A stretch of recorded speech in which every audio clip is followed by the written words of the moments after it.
iPhone ความจำบ่พอใช้เนาะอันนี้เป็น iPhone 15 Pro Max เนาะความจำ256กิก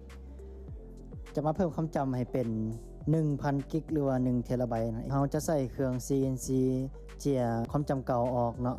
เพื่อที่จะมาวางความจำใหม่นั่นเองเนาะแล้วก็เป็นการรักษา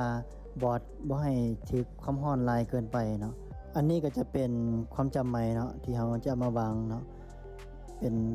1,000 กิกหรือว่า1 เทราไบต์เนาะการเพิ่มความจำแม่นข้อมูลจะ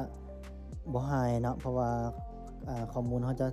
ทำการแบ็กอัพหรือว่าเก็บข้อมูลทุกอย่างของลูกค้าไว้ก่อนเนาะหลังจากที่เพิ่มความจำแล้วเขาก็จะมา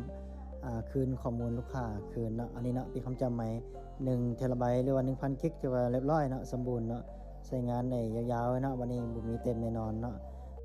iPhone ท่านใดที่ความจำเต็มก็เข้ามาเพิ่มได้เนาะหันเฮาจะรับทั้งงานซ่อมบอร์ดแล้วก็งานปลดรหัสทุกรุ่นเนาะ